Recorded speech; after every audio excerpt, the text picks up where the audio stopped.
Welcome to the Woodward Chronicles.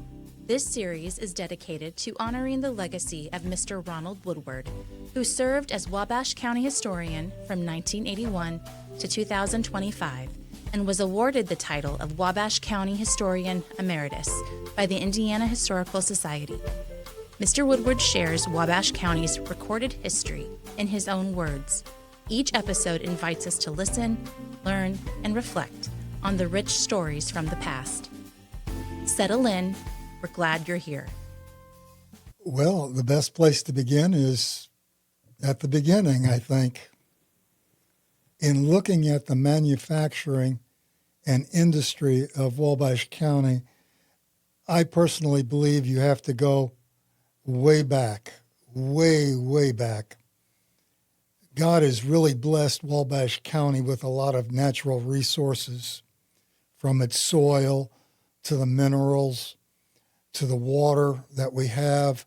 It has enabled what became Wabash County to become a premier place to locate and to begin manufacturing and industries. And that goes all the way back to the 1500s.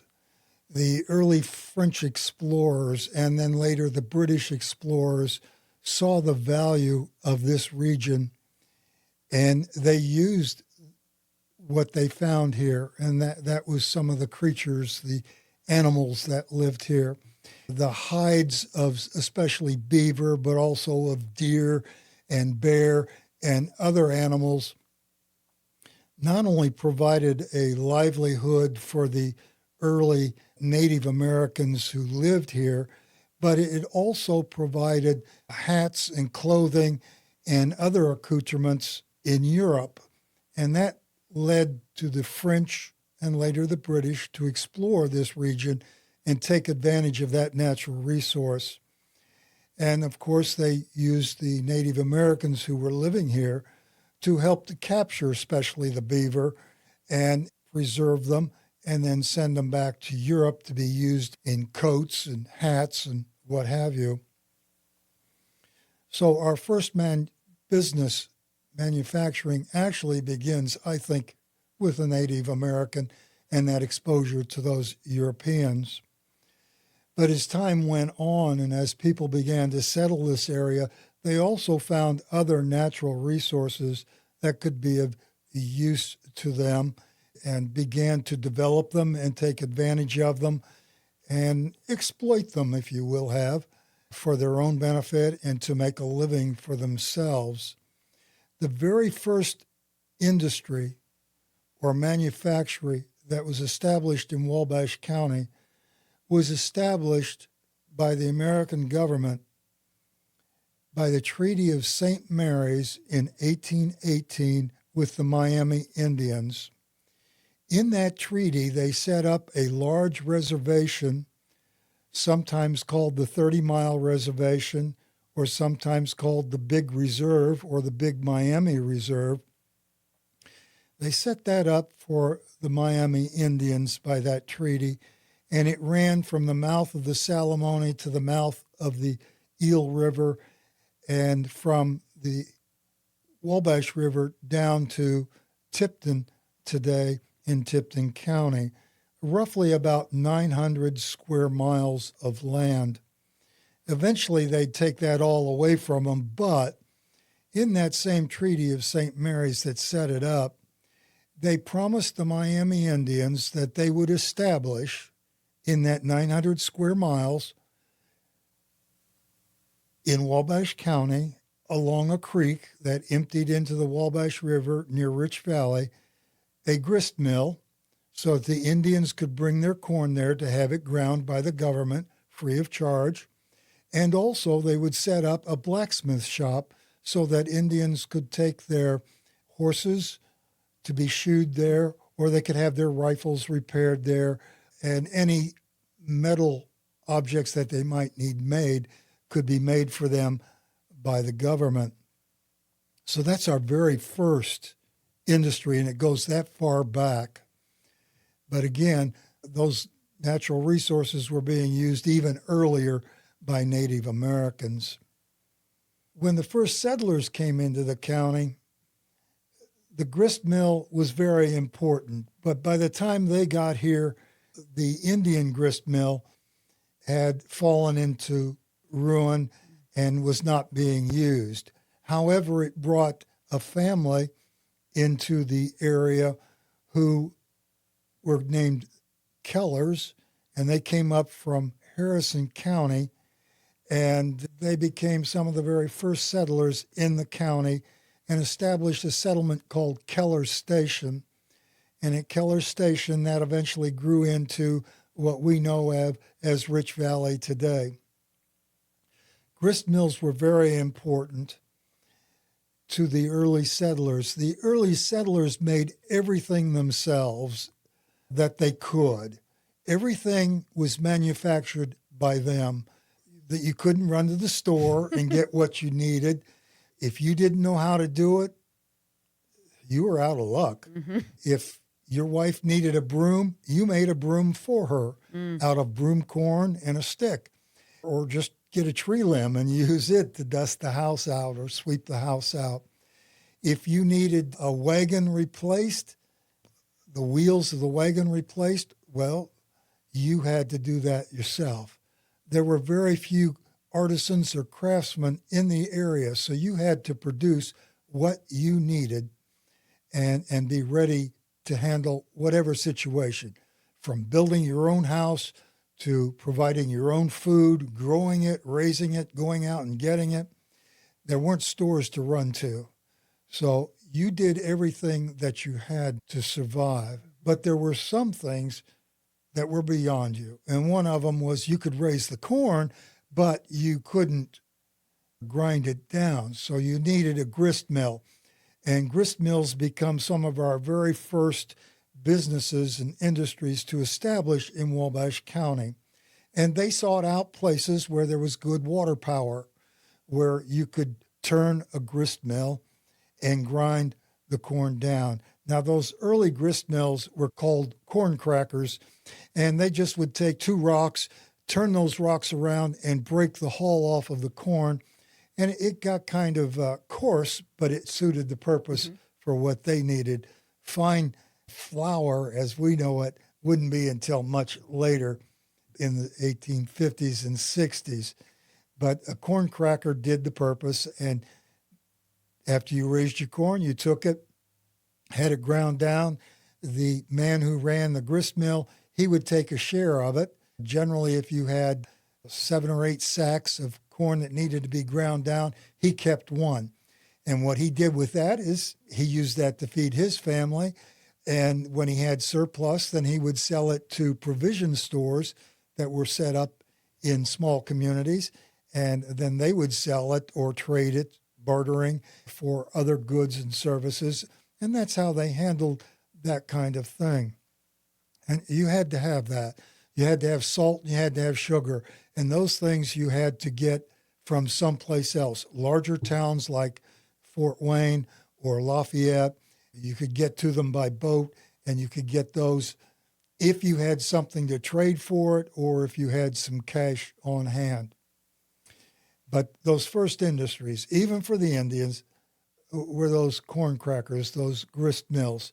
And Wabash County is fortunate enough today to have one grist mill still working at Stockdale that was built in the 1860s. And you can go there and during the summertime. They offer free tours of the mill, and you can go through and see what it was like and how it was made. And they do still, even today, sell sacks of flour that they produce at that mill.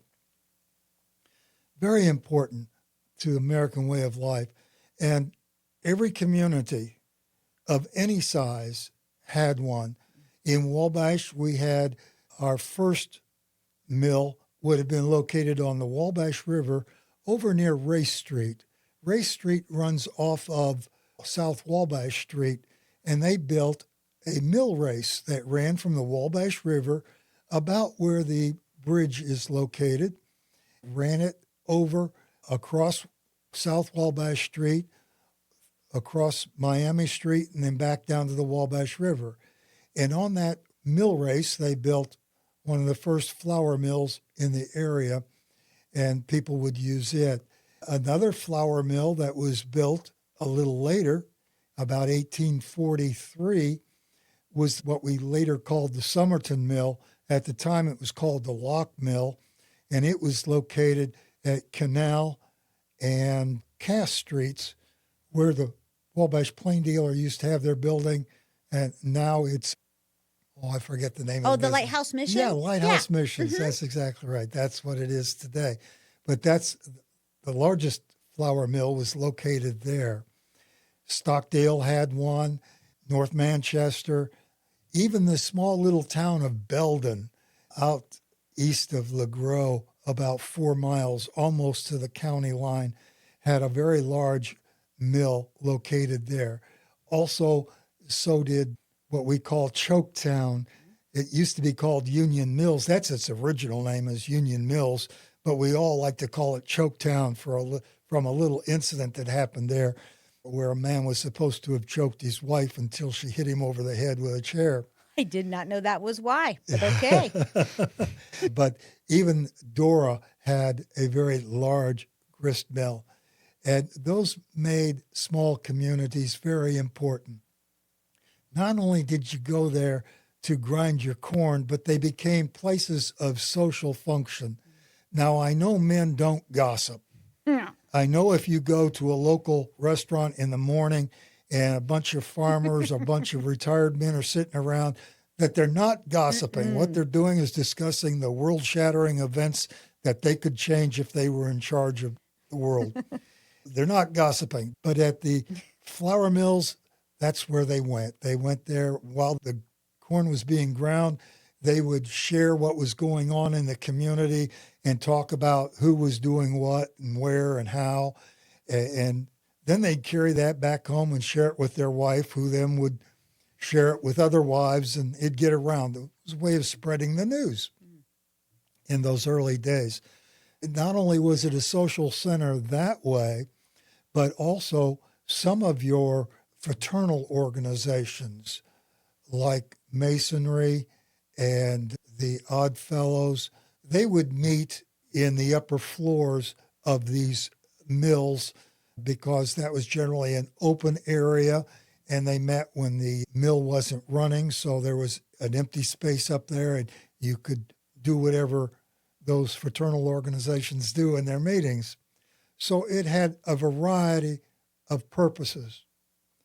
As more and more people came into the area, they began to bring their professions with them.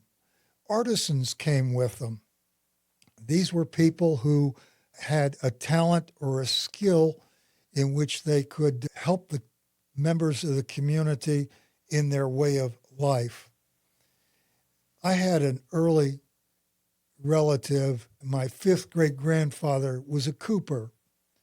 He made barrels for a living, and he began in Maryland making those barrels. Barrels were used for everything. You would store food in them. You would put liquor in them. You used them as containers for fluids of all sorts. And there were all sorts of sizes of barrels that people were interested in. And my ancestor was a cooper, and this is one of the tools that he brought with him. He didn't make it to Indiana. He made it only to Ohio, to Franklin, Ohio. And there he set up a cooper business along the Ohio Canal, which ran from Lake Erie down to Cincinnati. He had a nephew who later left Franklin, Ohio, and settled in Wabash County in 1853 by the name of Cullers, Cullers, an old German family that had settled here even before the American Revolution. And he brought tools like this, a draw knife, which he could use to fashion the inside of the barrel. Unfortunately, it's been cracked a little bit, but you can see the blade across the top. If you turn it over, you'll see that there's square on the other side. This was made by a blacksmith. That was the second important business to come into Wabash County, blacksmiths. And they appeared in every community. You needed them in order to replace pots and pans, equipment that you might work with, things that you could not make by hand and were made out of metal. They could take a big piece of metal and fashion it into whatever you needed, an axe or a tool like this straw knife used to make barrels with. Barrel makers did come to Wabash County. They did make barrels here. Why? They needed them. Why did they need them? Well, there was a business that started that we don't really like to talk about too much, but in the 1830s, up at a place called Liberty Mills. And yes, it had a grist mill there. It was very important. And the man who ran the grist mill and built the grist mill, he had great ambitions. His name was Comstock. And as an honorary title, they just called him Judge Comstock, because he was so important. Not only did he build the grist mill, but he came up with another idea for using corn. To ship the corn out, you had to haul it down to either Wabash or to LaGros, and you had to put it in a sack or in a barrel and put it on a canal boat and ship it either east or west. Generally, we shipped west down to New Orleans. But, boy, he had another idea. You could take a lot of corn and you could break it down and you could make an alcohol out of it. So he started one of the first distilleries in Wabash County. He figured the cheapest way to move corn, besides in the grist mill, would to make it into alcohol, put it in a barrel, take it down to LaGros, and ship it to places that would like to have it. He was even producing in that distillery before they had the canal. He would hire men to take a large tree, cut the tree down, and hollow out the inside of it. We call that a pirogue. And in that hollowed out tree, a man would take about 1.5 tons of goods down to Lafayette and sell them. At Lafayette, you could get a steamboat and take it on further south and west. But we'd get down there and he would trade it for flour, salt, sugar, whatever he needed, and bring it back. And then he would sell it to local grocery stores, and then they would sell it in turn. And that distillery was a good business for him. But he wasn't the only one who made corn liquor. Down at Somerset, before they ever called it Somerset, they called it Twin Springs. There were 2 springs down there, which when the water is down, you can still find one of them bubbling up to the surface. That spring water was clear and delicious. And a man by the name of Duzin down there, probably of French ancestry, started a small business, a small distillery, and had a little tavern down there where you could spend the night. It was more of a public house. He'd provide a meal for you, and he'd also have a couple of crocks of hard liquor back there in case you needed something a little bit stronger to wash down that meal that he'd provided for you. There was also over at Stockdale. Now, I know this is hard to believe and picture, but Stockdale used to be one of the wild and woolly towns of Wabash County. And just over the county line, we can't claim her, but just over the county line in that small town of Stockdale, a woman was making her own version of liquor. And she'd make enough for men who were traveling from Peru up to the North Manchester area and on to Fort Wayne following the Eel River. She had a supply of hard liquor for them that she made out of corn liquor in her own home batch. She may have also made a kind of brandy, but What kind of brandy, I don't know. Probably like a peach or something of that sort. And that went over big as well. Those two distilleries, we've kind of, well, all three of them, as a matter of fact, we've kind of really lost track of and kind of forgotten about. But they were a major industry and business in those early days. And where there's a way, there's a will. And they made it, and they managed to get it out to the public and even distribute it further. I must say one thing.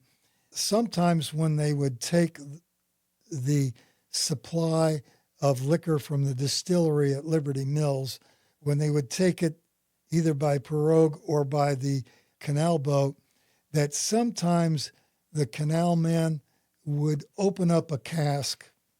They'd open up the bunghole, the hole on the side that's plugged up, and they'd take a little sip or drink out of it to fortify themselves as they were going downriver. Sometimes when you used a pirogue, instead of paddling, you would bushwhack, and that was a lot of hard work. Bushwhacking, the trees would hang down over the river, and instead of paddling, you would grab the tree limbs and pull yourself along until you ran out of steam in the water, and then you'd do it with another tree branch. So they needed to fortify themselves on that cold trip down. People at Lafayette claimed that we had some of the sweetest corn liquor they'd ever tasted. And once in a while, one of those canal men would say, well, that's because when we took a sip out, we'd put some Wabash River in. Be that as it may, it was well received and would oftentimes make its way possibly 100 proof all the way down to New Orleans. But that was early business in Wabash County, and they made a living that way. So we've covered corn, liquor, and the distilleries. We've covered the blacksmith shops, and the blacksmith shops, they lasted all up until the 20th century.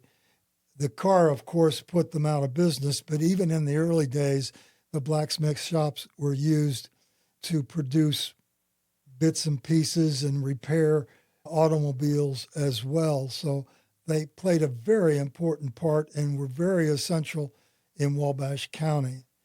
And that business led to wagon making. Wagons and buggies were, of course, an important source of transportation for Wabash citizens. So every community, even small little Lincolnville, would have a blacksmith shop and a wagon shop right next door so they could repair wheels and even produce their own wagons. Now, even Stockdale had a wagon shop, and I'm going to drop this as a name, but I don't know the relationship to what it's related to. One of the early wagon makers up there was named Studebaker. And of course, we know of the Studebaker wagon in South Bend. They may have been of the same family, we don't know. But in Wabash, wagon makers were all over the place. Right across from City Hall, where we're at today, about where the Tremont parking lot is, there used to be a 3-story carriage manufacturing and wagon business. Down on South Wabash Street, about Water and South Wabash Street, used to be the Shiles Wagon Making Company. And then over on Miami and Water Street was another blacksmith and wagon combination. Somewhere in my house, and I tried to find it today, but I was unable to, I have a piece of wood that was actually a spoke for a factory that was made in the bending spoke factory that was built in the early 1850s on the canal across from Denny's Chevrolet. Mm-hmm. It was 3 stories tall. Later on, it would become the T.F. Payne Manufacturing Company, which was also involved in wood manufacturing. And that's what, with all the natural resources we had, wood becomes very primary and important. This entire county in 1830 had approximately 300 people. By 1840, there were about 2,700. By 1850, there were about 10,500. By 1860, 12,500. What was the big difference in 1840 to 1850? Did people just discover Wabash County? In a sense, yes. The canal was running completely from Lake Erie all the way down to the Ohio River. So easy access. Our forests were huge. They stretched from one end of the county to the other.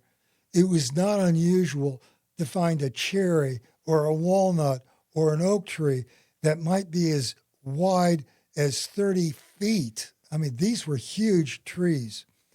When the early settlers came in, they used the wood, of course, to build their log cabins. And they were quite proficient at it. And they used poplar trees that were sometimes 30, 40 feet thick. The stumps, the limbs that they didn't need, they just burned down. Any small wood, any small trees that got in their way were just chopped down and thrown on the wood pile and burned. We had such an overabundance of wood.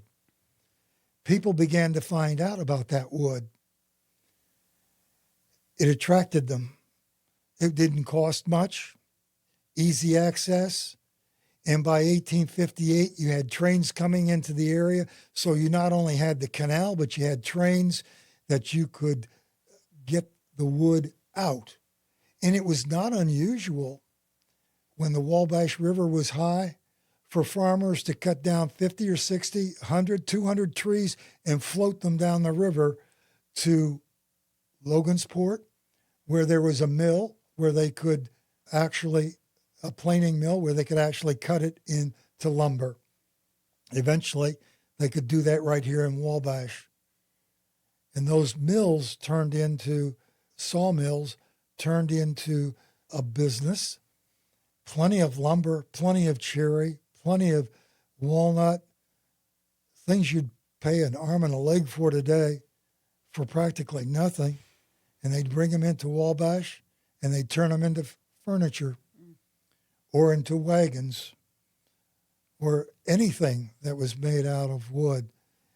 And one of the biggest early manufacturers was the T.F. Payne Manufacturing Company, located on South Wabash Street, where Bulldog Battery is today. That was a 3-story tall building that stretched for a full block south of the canal. Huge limestone building that existed up until the 1990s when we tore it down for Bulldog Battery. And it produced massive furniture up until about 1890, but it wasn't the only one. On the south side of town, there were at least 4 furniture manufacturers. The Jones Whitcraft Factory, the Cardinal Factory.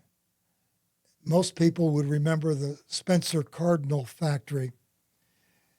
The Spencer Cardinal Factory is still standing today. It was last used as the Blue Sky Graphics. 3 stories tall, stretching back, about maybe a block and a half down Chestnut Street, been repaired after fires several times, been restored. Huge factory. Went out of business in the 1950s, but later on became another industry in Wabash of another sort. Out along Mill Creek Pike, so much lumber was cut and stored that they called it Slab Town. That was a nickname for it in the early days, Slab Town, because there was pile upon pile of slabs for acres that were being used by the furniture manufacturers in Wabash. On the north side of Wabash, you had several factories, wood factories that became very, very important. Right across from the T.F. Payne factory, what we know of as the old baking powder plant, where Denny's parking lot is located today, there was a 3-story native limestone building there that stretched for a full block. And it started off as the Brunner Company, making wooden products, but eventually would turn into another kind of factory, which was called the Wabash Screen Door Company, which was a national concern that moved down here from Wisconsin because of the plenty of supply of wood. And they made, of course, what their name says, screen doors. When I was in the Navy, I was stationed at Memphis, and one day I was driving through Memphis, and I was driving down south of their business district, and I came across a large factory. It was 4 blocks in size, lengthwise, and 2 blocks in width. And the name on the business was Wabash Screen Door Company. They had moved from here and went down there when the woods began to clear out. That's how huge they were. They were sending trainloads of screen doors all throughout the country. Eventually, they would leave Wabash in the late 1880s, and the baking powder company would take over from there. But just shows you the spread and importance of the business that was here. And then, of course, just south of Canal Street, off of Cass Street, along Water Street, was the Wabash Cabinet Company. And it began as the Wabash Novelty Company. And they would make anything imaginable that anybody wanted made out of wood. You wanted these little ABC blocks that you buy for kids, they would make those. They would make tables and chairs at request for people. They would make these boxes which you could put bread dough in and let the bread dough rise. Anything. Butter molds. That is, you put your butter into this box and it had a design on it, and you would let it harden in there, and the design would fasten itself to the butter, and then you had fancy butter that you could either sell at a local grocery or that you could eat for your own consumption. And that's how a lot of women made their pin money, if you'd like to call it that, back in the early days, even into the 20th century. Since they didn't work out of the house very often, their husbands would graciously let them keep all the money they made from the butter that they produced from the milk and the eggs that they got from their chickens, let them keep that for their own use so that when they went to town, they could buy their own personal needs or what they thought they needed or what the children needed. And there would be men who would drive around the county in wagons from grocery stores. They were called huckster wagons, and they would drive down a country road and stop at every farmhouse and ask a wife what she needed. And let's say that they came to your house and you needed some needles.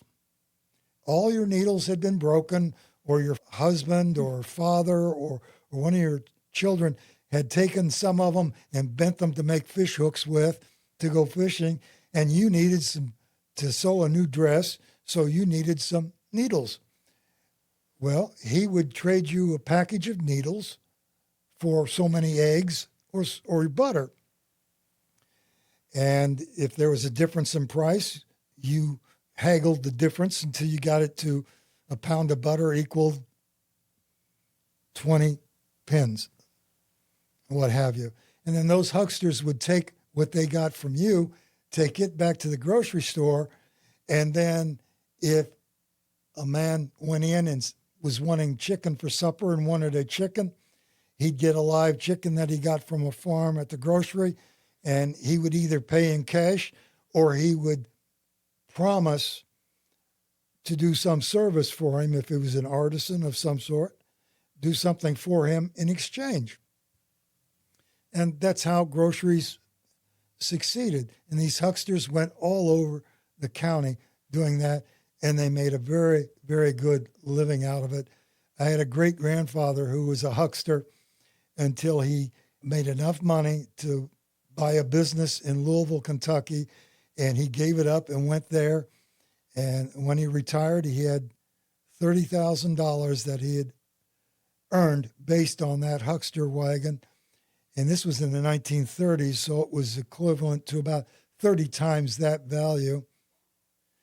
And went to a small farm in Indiana, lost his sight, kept his money at home because he didn't trust in banks.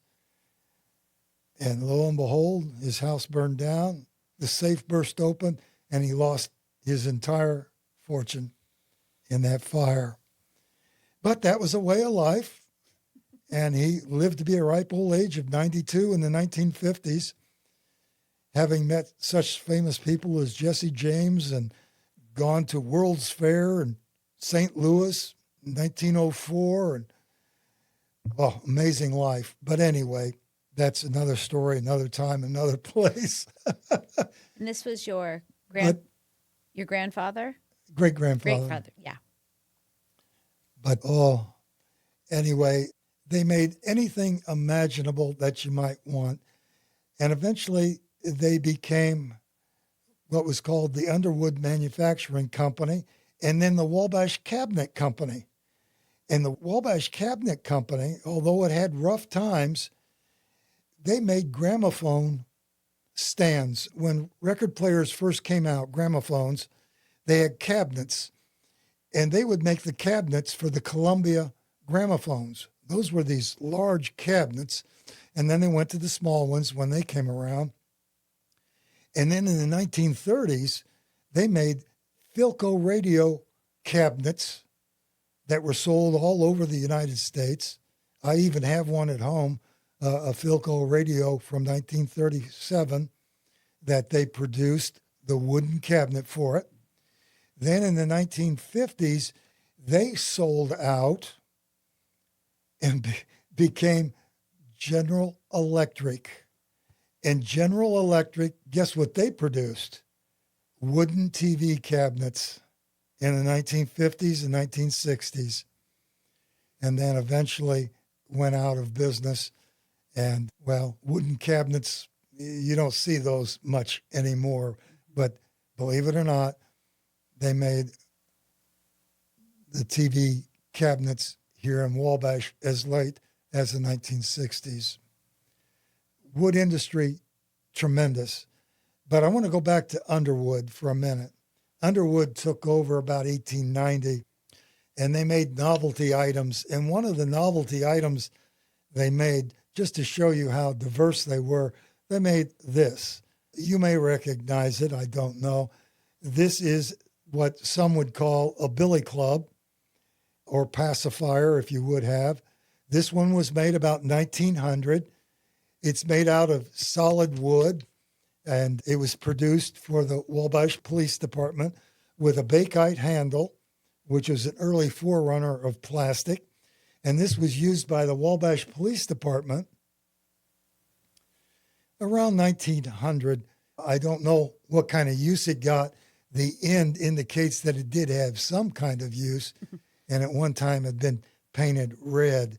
But this is an example of one of the novelty items they would make. They also made sleds for kids to slide down hills on, which in the kind of weather we're having today was appreciated. Another factory that later on became important, which it's long gone and we've kind of forgotten about, was the Wetzel display case, which was run by the Gilbert family over on West Canal Street, right in front of the table slide factory that's still there today. The Wetzel Display Case Company made all sorts of display cases. This is one of the small ones that they made, and it was made for grocery stores or other businesses which sold tobacco products. You could slide the lid open, and inside would be cigars, and cigars could be purchased. You picked the one out that you wanted. And in this case, this one came from LeGros, and it may have also been the home box for what was called the OMG cigar factory that was located in LeGros, of all places. I know it's hard to imagine, but they had a cigar factory in LeGros in the late 1980s and 90s called the OMG, and display cases were needed for that. But Wetzel also made very large cabinets as well, and he won national awards for the kind of cabinets that he produced. In the 1940s and 1950s, if you're my age, you might remember these chewing gum display cases that used to appear in grocery stores when chewing gum was 5 cents for 5 sticks. Well, they were made right here in the Wetzel Display Case Company as well. Now, if I may jump back and leave the wood industry for a while and jump back to the distillery business, I kind of left off with what was going on in Liberty Mills, but I'd like to mention something else that developed in the 1860s. A family came from Germany in the 1840s and settled in Wabash on Main Street. They built a house, which is still there today. It's an unusual house on East Hill Street. It has no front yard. The house goes right up to the sidewalk, and the steps lead up to the second floor. And the family lived on the second floor, and on the bottom floor, they had another business. Now, this family was the Alber family, Philip Alber. And Germans do like their alcohol. Even today, they like their beer. And the Albers brought their like for beer with them. And I don't know where they got the hops, but it must have been grown locally. But whatever they needed, they had here locally. And they began a distillery right here in Wabash itself. The building for many, many years stood out on Cass Street, right there at the bridge where Charlie Creek goes underneath. Today, there's a law office there and a tanning booth as well. But a lot of you will remember that there used to be something called the Bargain Barn that was back there. And it was a cement building that had glass around the top of it. And behind it were what people called the caves. And those caves is where they stored what they produced in that distillery. Beer was made there that went not only all throughout Wabash County, but in surrounding counties as well. And some people even claimed that it was just as good as any beer you'd get in Cincinnati or Toledo or Detroit, for that matter. And it was considered very good beer. And it stayed in business until, yeah, you guessed it, 1920s, 1919, when we came up with that great experiment to do away with alcohol in the United States. What was the Prohibition. name? Well, sorry. What was the name of the beer? Do you remember? All I know was it was called Alber. Okay. Albers. And their bottles would later on would carry Alber and Rettig. In fact, I have a bottle with me today that if I can reach over here and get it for you. This was one of their later bottles. And this one was called, here's the name for you right here, Wabash Brewing, Wabash, Indiana. So it was called the Wabash Brewing Company.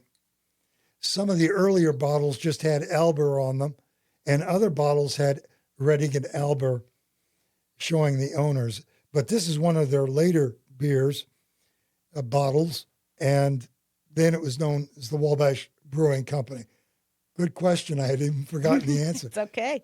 Now, a lot of the bottles in the beginning had just a cork, and other bottles would have a stopper that had a metal attachment over the top of it.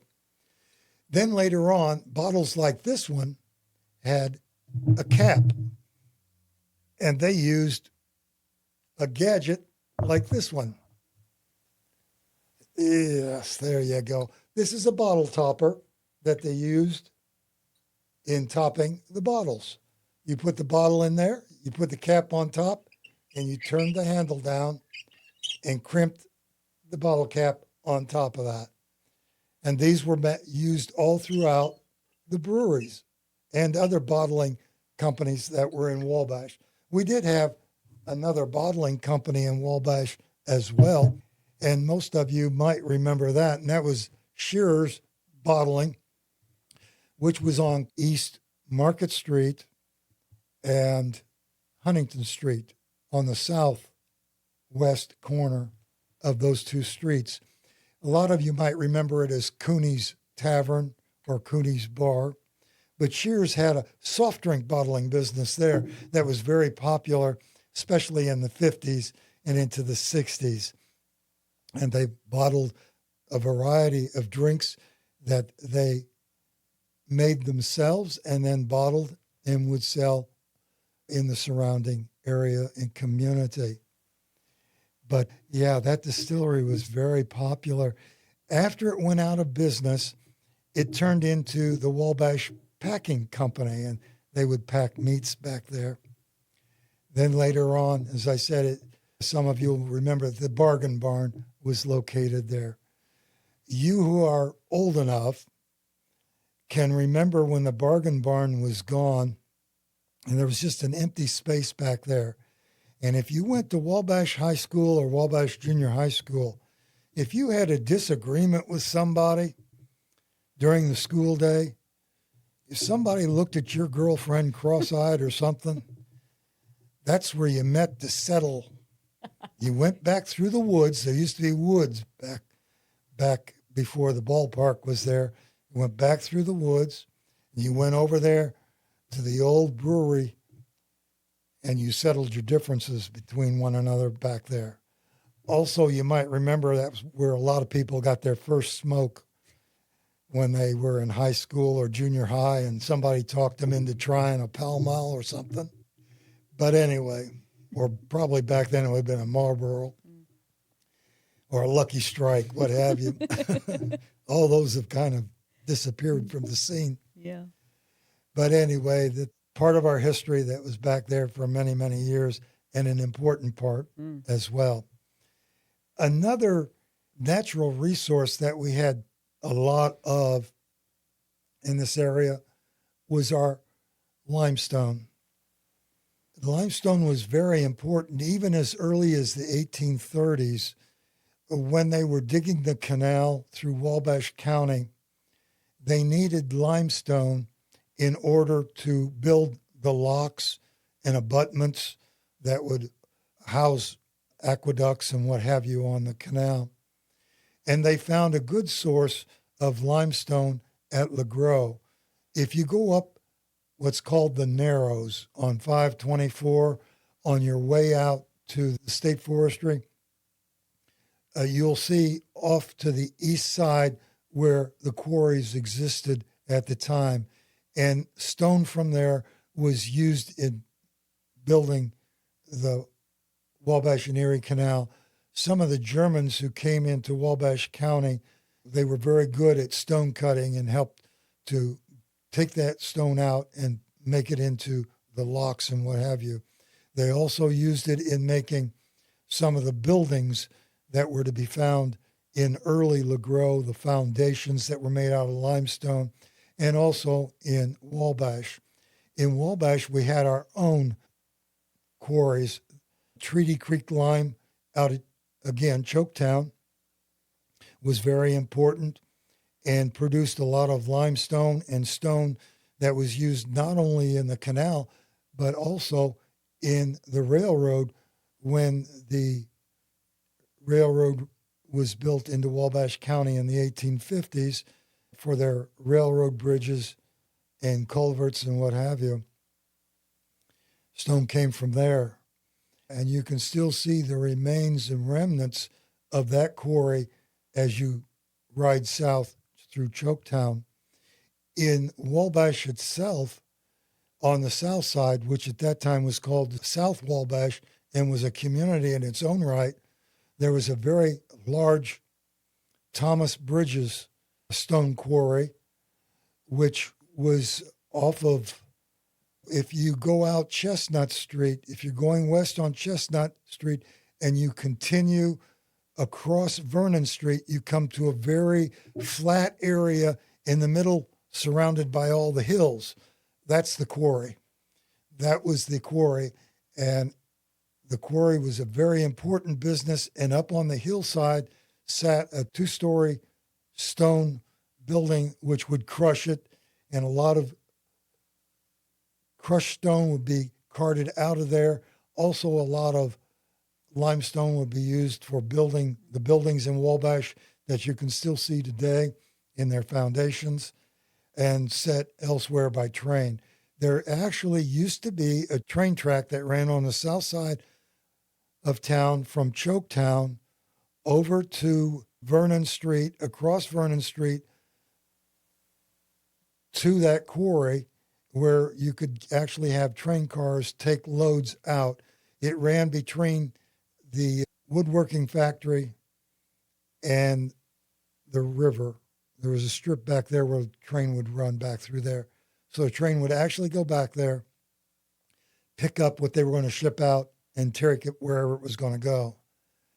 I am remiss in remembering one thing that goes back even a little bit further, but is kind of an important side note in the history of Wabash and could have led to something very important. In the 1850s, if you broke a law and were sent to the state penitentiary, you were sent to Jeffersonville, Indiana, where the state penitentiary was located. It's still there today.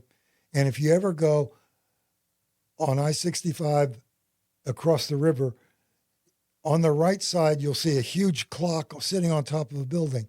That's the old state penitentiary building at Clarksville. It's a huge complex that's no longer the state penitentiary. But a new one was needed.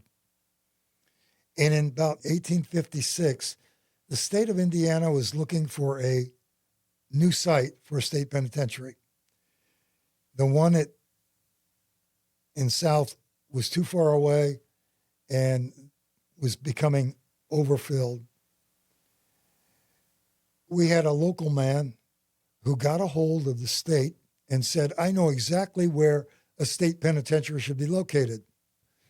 He said, Wabash would make an excellent place to locate a state penitentiary.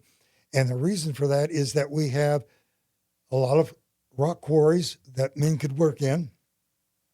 And the most excellent rock quarry is located just to the west of Wabash, at that time, about a mile west of Wabash. And the land could be had cheaply. There's plenty of flat land around there where a prison could be built and limestone could come right from on site. So the state, the governor, the committee was formed, and the state legislature sent a group of men up here, and they spent a day or two walking around town and seeing this fantastic town of Wabash, traveling around looking at what we had to offer and what we could offer. And then they went out and they looked at the quarry site, and the quarry was just excellent. It would be just fine. They really loved Wabash, but they didn't want to make a decision that day. By wagon, they went back into Wabash, and that evening, after being wined and dined by the city officials, and back then, we didn't really have a mayor. We had a town president. We had a town board, and we had what was called a town president. And, of course, there was a secretary and a treasurer and all those important officials. And they just wined and dined them and showed them a good time and put them up in the center house, which is the best hotel in town, fed them just until they couldn't eat no more, put them on the train, saw them off. They started home. And no sooner than they got south of town, just about where the quarry is, there was a creek, and that creek had a bridge over it, and the bridge gave way, and the train plummeted off the tracks, turned over, and threw those men out of the railroad car. It didn't really hurt them much, just shook them up and a few dings and bruises and what have you. Eventually, they got them back home. And you know what? They picked Michigan City instead of Wabash. Whether it was that, I don't know. But anyway, we missed out. But just imagine, if you will, just imagine if Michigan City had not been picked and Wabash would have been the site of the state penitentiary, and all the business, all the people who might have moved into Wabash at that time. But it just wasn't in the cards for us to have that. But you just never know when you're going to find some business that's going to mushroom and blossom and bring credit and jobs and fortune to Wabash. Today, quarries are still in our business. Out at Rich Valley is a gigantic quarry, which they say will produce for the next 60 to 70 years all the gravel that's needed everywhere. And it's just the busiest place, especially during the summertime. It's just constant truck traffic over County Road 24 going to and from that quarry, hauling gravel for roads, construction, what have you.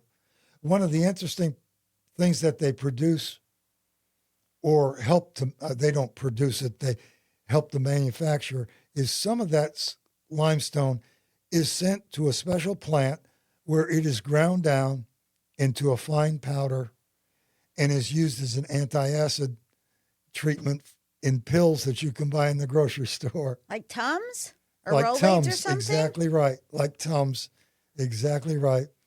It's ground up real fine, and it's coming from here. Also, a lot of it is ground up real finer, not as fine as what they use for Tums, and is used as scrubbers in power plants that use particularly coal power plants. It's used as a scrubber to scrub the towers that release the smoke. It keeps the inside cleaner of pollution and keeps the pollution down as well. So not only roads, but other things are coming out of that quarry as well, and just spreading all throughout. And you never know. You never know. You never know. It's amazing. But those are some of the earlier businesses that have come up. One other I'd like to talk about today, if we have time. The Wabash River, as I intimated early, was used for not only pirogues, but flatboats to get produce out of the area down, particularly to Logansport, but to other places as well. So it was used for transportation. And the water was used for grist mills, like at Belden, LeGros, Wabash, using the race, and then down Treaty Creek, which enters into it there were at least 2 mills there. And then on further on down, we also dammed it at one time, the Wabash River here, and tremendous schools of fish were being caught at that dam. The dam provided the water to go into the mill race. One early doctor wrote in a journal that when he went fishing, he would take a wheelbarrow with him to bring the fish home because they were so huge. It was not unusual to catch a 10 or 15 or 20-pound catfish, what have you, even larger than that. But anyway, the Wabash River provided a means of transportation in the early days, and it provided a source of food for people as well. By 1908, it provided a source of income and a business for Wabash people as well.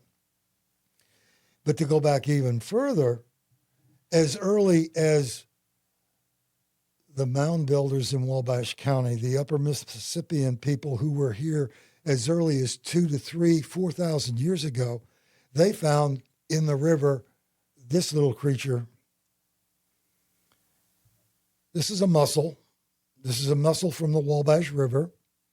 It's one I found myself just a few years ago, just to the east of Wabash, east of the railroad bridge. If you ever canoe the Wabash River, you'll know that in certain spots it's very deep, and then in other spots it gets very shallow, and there's a lot of what they call ripples there. And sometimes it's even difficult to get a canoe over those ripples. Have to get out and push. Then it opens up. Well, where those ripples are, mussels found a home. Mussels like to live at the bottom of the water, and they open up to allow food tidbits passing down the river to enter in so they can eat.